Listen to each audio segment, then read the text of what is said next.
नमस्ते, मैं रजत। आज के इस वीडियो में मैं आपको भुवनेश्वर में घूमने लायक सभी बेहतर जगहों के बारे में बताऊंगा। क्योंकि मैं भुवनेश्वर में एक वीक तक रुका हुआ था तो मैंने सभी स्पॉट को कवर किया था। इसका फ़ायदा आपको ये होगा कि यदि आप 1 से 2 दिन का भी ट्रिप प्लान कर रहे हैं तो आप डिसाइड कर सकते हैं कि आपको कहाँ जाना चाहिए और कहाँ नहीं। क्योंकि मैंने इस वीडियो में सभी स्पॉट के बारे में बताया और वीडियो क्लिप के थ्रू भी आप डिसाइड कर सकते हैं कि आपको कहाँ जाना चाहिए और कहाँ नहीं। तो चलिए शुरू करते हैं।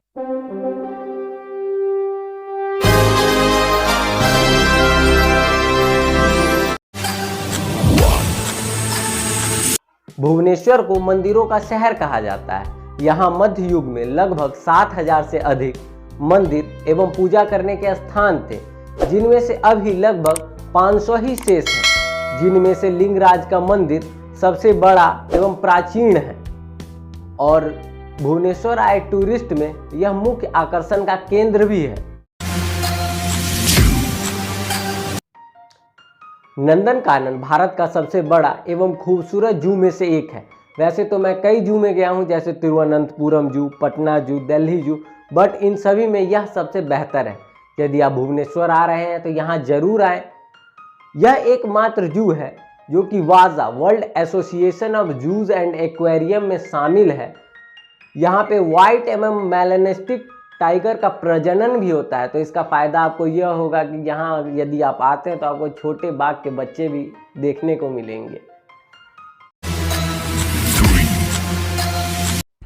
उदयगिरी एवं खंडगिरी केव्स, जब आप यहाँ पे आएंगे तो आपको खंडहर नुमा गुफा देखने को मिलेगा, लेकिन इसका एक अपना ही ऐतिहासिक एवं धार्मिक महत्व है। वहीं उदयगिरी केव्स में 18 केव हैं, वहीं खंडगिरी केव्स में 15 केव हैं, जिनमें से कुछ प्राकृतिक है एवं कुछ जैन धर्म के साधुओं के लिए बनवाया गया था। मेरा मानना है कि यदि आप कहीं भी घूमने जा रहे हैं तो वहाँ का कम से कम एक म्यूजियम आपको ज़रूर विजिट करना चाहिए, जिससे आपको उसके पुरातात्विक, ऐतिहासिक, सांस्कृतिक बातों की जानकारियाँ मिलेंगी। और ओडिशा में इससे बेहतर म्यूजियम आपको नहीं मिलेगा, तो आप यहाँ पे ज़रूर आएँ। यहाँ पे आपको शास्त्रागार देखने को मिलेगा, जहाँ पे आप विभिन्न प्रकार के शस्त्र देख सकते हैं। मुद्रा का डिपार्टमेंट मिलेगा, वहाँ पे आप विभिन्न प्रकार के मुद्रा के बारे में जानकारियाँ ले सकते हैं।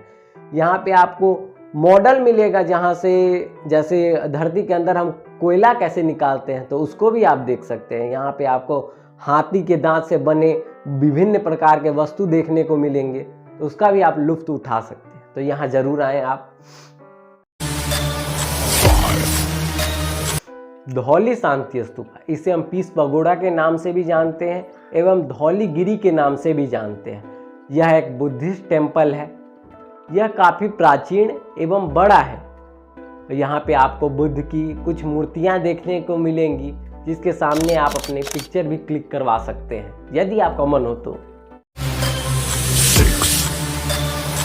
मुक्तेश्वर एवं सिद्धेश्वर टेम्पल 9वीं एवं 10वीं शताब्दी में बने कुछ मंदिरों का समूह है, जो कि बस आकार में ही अलग है। इनकी संरचना एक जैसी ही।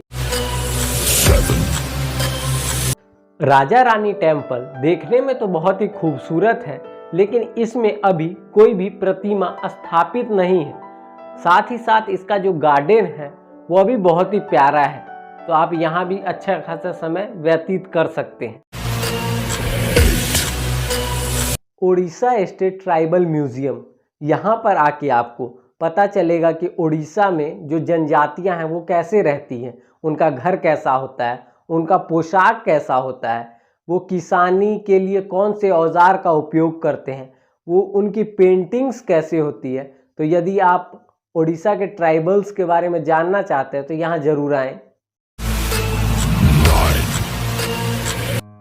भुवनेश्वर में स्थापित राम जी का यह मंदिर काफी भव्य है। यहाँ पे राम जी के साथ साथ लक्ष्मण, सीता एवं हनुमान जी की भी प्रतिमा स्थापित है।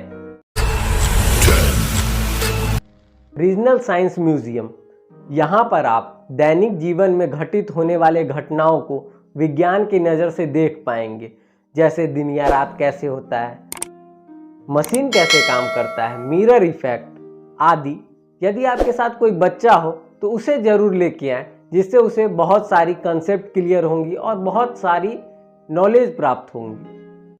11. Regional museum of natural history, यहाँ पर आपको विभिन्न प्रकार के जंतुओं का कंकाल तंत्र, उनका खाल आदि से जुड़ी जानकारियाँ प्राप्त होंगी। 12. भुवनेश्वर का इस्कॉन टेम्पल काफ़ी भव्य एवं खूबसूरत है। यदि आप यहाँ आ रहे हैं तो सुबह या शाम की आरती के समय आए। 13. पठानी समानता प्लेटोनियम, यदि आपकी ब्रह्मांड में थोड़ी सी भी रुचि है तो यहाँ जरूर आए। यहाँ पे आप 30 रुपए में चंद्रमा, तारे, विभिन्न ग्रहों की सैर करेंगे। 14. बिंदु सागर लेक के जल को बहुत ही पवित्र माना जाता है। भक्त यहीं से स्नान करके लिंगराज के दर्शन के लिए जाते हैं। 15. बीजू पटनायक पार्क काफ़ी खूबसूरत एवं साफ सुथरा पार्क है। यहाँ पे आके आप अपने चाहने वाले के साथ अच्छा खासा समय व्यतीत कर सकते हैं। कहाँ चलते हैं? खंडगिरी हिल्स।